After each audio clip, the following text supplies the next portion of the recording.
അഹന്ത അഥവാ അഹങ്കാരം ദൈവം ഏറ്റവും വെറുക്കുന്ന പാപമാണ്. അഹങ്കാരിയെ ഞാൻ നിനക്ക് വിരോധമായിരിക്കുന്നുവെന്ന് നെബൂഖദ്നേസർ രാജാവിനെ കുറിച്ച് ദൈവം സംസാരിക്കുന്നു. അഹന്ത എന്ന് പറയുന്നത് ദൈവത്തിൽ നിന്ന് മനുഷ്യനെ അകറ്റുവാൻ വളരെ വിദഗ്ധമായി പിശാച് ഉപയോഗിക്കുന്ന ആയുധമാണ്. ദൈവികമായ അനുഗ്രഹങ്ങൾ നാം പ്രാപിച്ച് ദൈവിക കൃപയിൽ നാം മുൻപോട്ട് പോകുമ്പോൾ നാം അറിയാതെ പലപ്പോഴും അഹന്തയിലേക്ക് വീട് പോകുന്നത് ഒരു വലിയ യാഥാർത്ഥ്യമാണ്.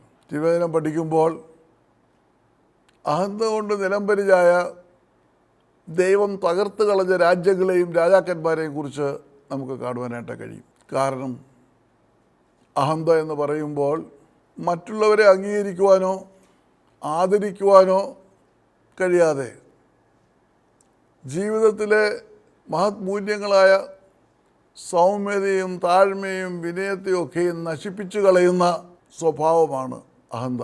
അതുകൊണ്ടാണ് ദൈവം അതിനെ വെറുക്കുന്നത്. ഈ അഹന്തയാണ് സ്വർഗത്തിൽ നിന്ന് ലൂസിഫറിനെ പുറന്തള്ളുവാൻ തക്കതിനൊന്നും മുഖാന്തരമായ പാപം. ഞാൻ ദൈവത്തെ പോലെയാകും, ഉത്തരദിക്കിൽ നിന്ന് വാണരുളുമെന്ന് ലൂസിഫർ അവൻ്റെ ഹൃദയത്തിൽ പറയുകയാണ്. ദൈവത്തെ പോലെയാകുമെന്ന് പറയുമ്പോൾ അതവൻ്റെ അഹങ്കാരമാണ്. അവനെ ഏറ്റവും മനോഹരമായ ഏറ്റവും സൗന്ദര്യവാനായ മാലാഖയായി സൃഷ്ടിച്ച് എല്ലാ മാലാഖമാരുടെയും തലവനായി അവരോധിച്ച് ദൈവത്തെ പോലെയാകുവാൻ, ദൈവത്തിൻ്റെ അധികാര സീമകൾ ഉപയോഗിച്ചുകൊണ്ട് മുൻപോട്ട് പോകുവാൻ, അതവൻ്റെ അഹങ്കാരമാണ്. മഹാനായ നെബൂഖദ്നേസർ രാജാവിനെ ആദ്യം ദൈവം വിളിക്കുന്നത് എൻ്റെ ദാസനായ നെബൂഖദ്നേസർ എന്നാണ്. എന്നാൽ ദൈവം അവന് കൊടുത്ത പദവികളൊക്കെയും അവൻ ഉപയോഗിച്ച് തൻ്റെ ജനത്തെ ഏറ്റവും വലിയ കഷ്ടത്തിലാക്കി അവരെ അടിമകളാക്കി ബാബിലോണിൽ കൊണ്ടുവന്ന് അതിക്രൂരമായിട്ട് അവരെ പീഡിപ്പിച്ച് അത് അടിമവേല ചെയ്യിച്ച് നീണ്ട 70 വർഷക്കാലം അവരെ തകർത്തപ്പോൾ ദൈവത്തിന് അവനോട് വിരോധമായിരുന്നു. അവനെ അഹങ്കാരി എന്നാണ് വിളിക്കുന്നത്.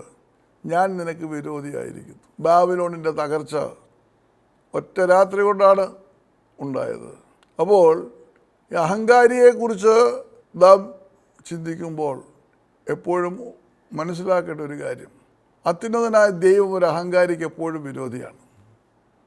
പലരും അഹങ്കാരങ്ങളാൽ നമ്മളെ പീഡിപ്പിക്കുന്ന അനേകമായ അവസ്ഥകളുണ്ട്.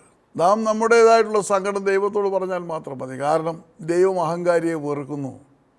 അവൻ അഹങ്കാരിയെ തകർത്ത് കളയും. നമുക്കറിയാം ദൈവം എത്രമാത്രം താഴ്മയും വിനയമുള്ളവരെ സ്നേഹിക്കുന്നുവെന്ന്.